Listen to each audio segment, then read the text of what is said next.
To start a Mormon mission, you first go to the Missionary Training Center, or MTC.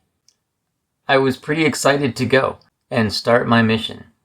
Most missionaries would go to the training center for a month, but if you're learning a second language, then it was 3 months. Since I was learning Spanish, I was going to be there for 3 months. Well, I got there, we had a little meeting, they sang the song Called to Serve, then we said goodbyes, and I went and found my dorm. I was the first one in the room, so I was just waiting, and the next person in is my companion, the person that I'm supposed to stay right next to at all times. If one of us needs to go to the bathroom, then the other has to go with them to the restroom. So this kid walks in and he looks like he's in shock. I'm like, hey, we're companions, cool. Like, what's your name? What do you like to do? And he didn't want to talk at all. He was just like kind of crying and he's like, I just said goodbye to my family. And I was like, oh geez, it's gonna be okay, man. And then the rest of the roommates showed up. So we had a zone of like 12 missionaries, 6 in the room I was in, and then across the hall, another 6 missionaries. And those 12 missionaries, we were all in the same classes, all on the same schedule. We would eat meals together. I thought the meals there were fun because it was an all-you-can-eat buffet 3 times a day, so that was new for me. Probably not very good because I was eating a lot and sitting in class all day. Just like the rest of the mission, your whole day is planned out for you. From the moment you wake up, and it's classes all day long. Our dorms had the infamous Tree of Life showers. I'll talk about that more in a different episode. The missionaries across the hall were all nice guys.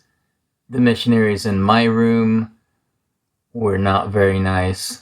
We had a kid from Texas that thought he was super cool, and he just like quoted Simpsons all the time and everyone laughed. Had a kid from Idaho that was dumb as rocks, didn't even know what the Doctrine and Covenants was. One that was really buff to make up for his short stature. And a couple of normal kids, but they all kind of just followed the Texan kid. I've always been a night owl, so waking up at 6 in the morning was really hard for me. I had hit the snooze button on my alarm, and I felt a lot of judgment from the missionaries in my room.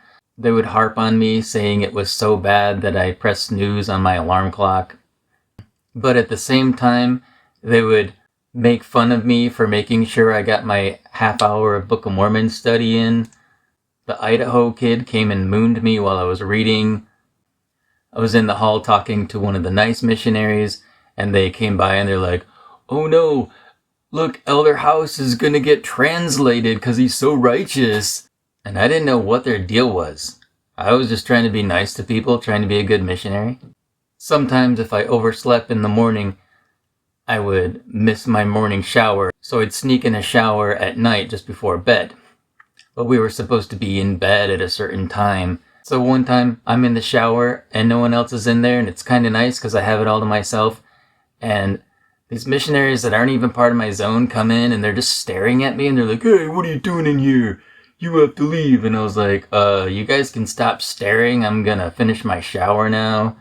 One night the Texas kid was getting on my case and I stood up for myself and he's like, let's take this out in the hallway. And I was like, okay. So we went out in the hall.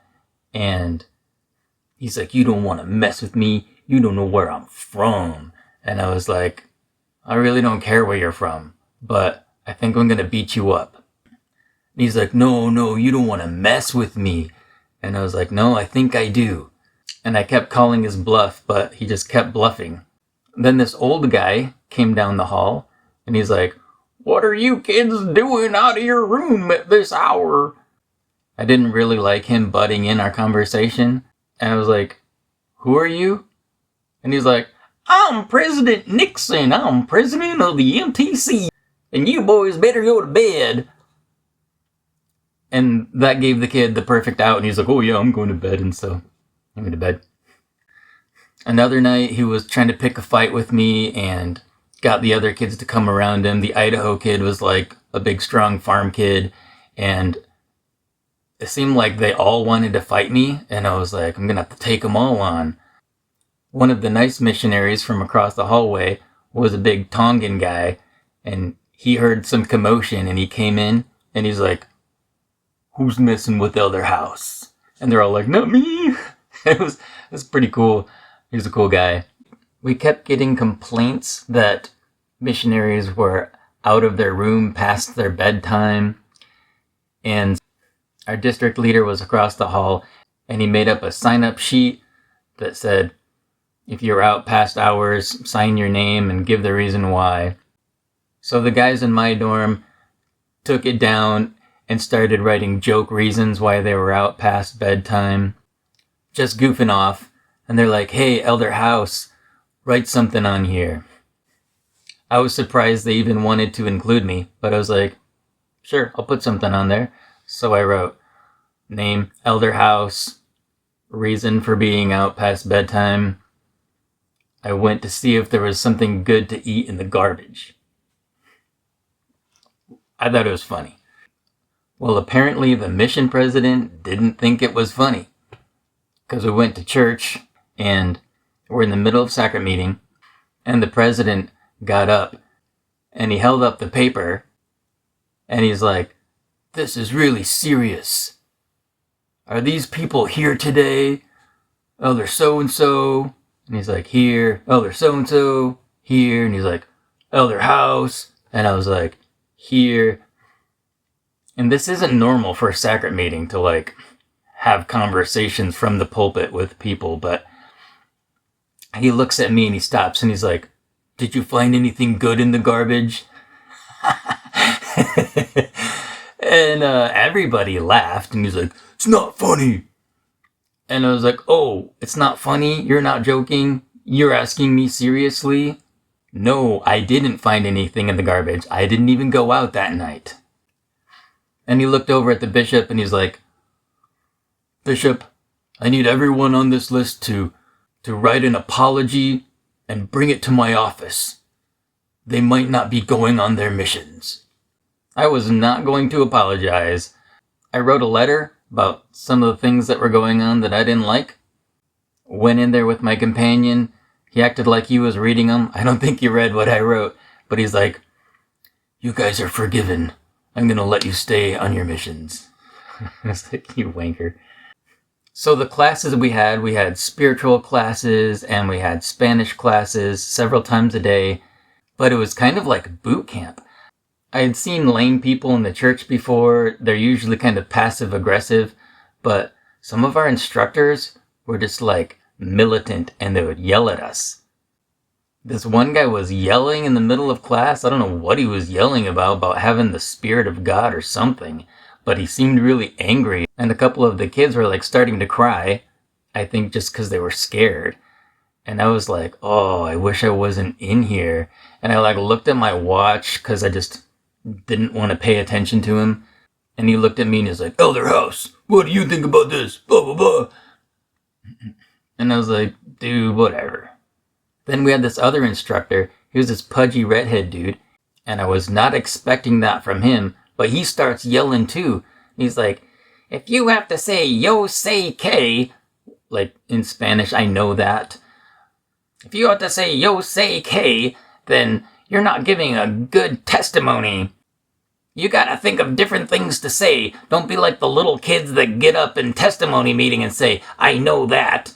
And I was like, this guy's yelling at us and making fun of kids' testimonies? Well, we had this big meeting where Elder Eyring, one of the 12 apostles, was coming to talk to the whole MTC.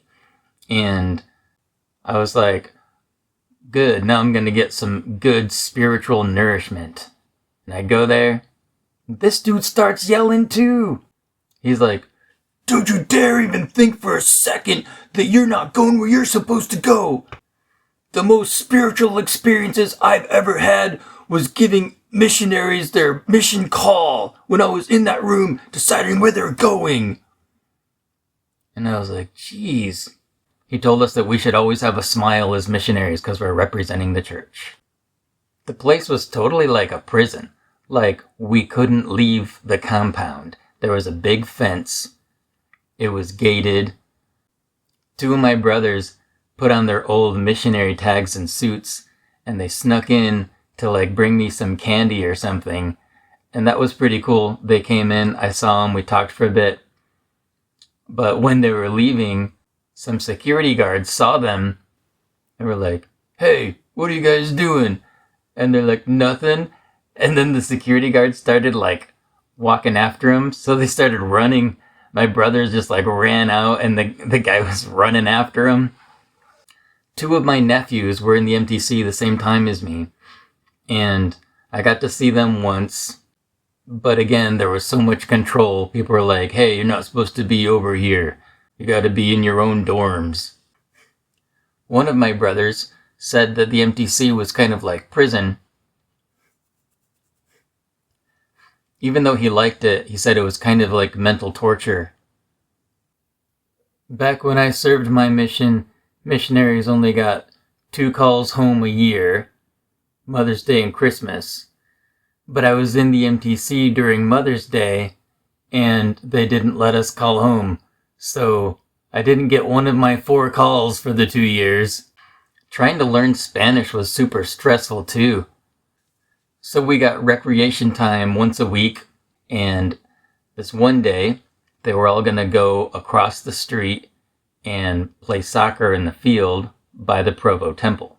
But I had to use the restroom, so I was in there. While I was in there, everyone from my room left, including my companion. So I came out and I was like, "Where's everybody?" Went in the room, it was empty. And I was like, "They're probably over at the field." So I started heading over there.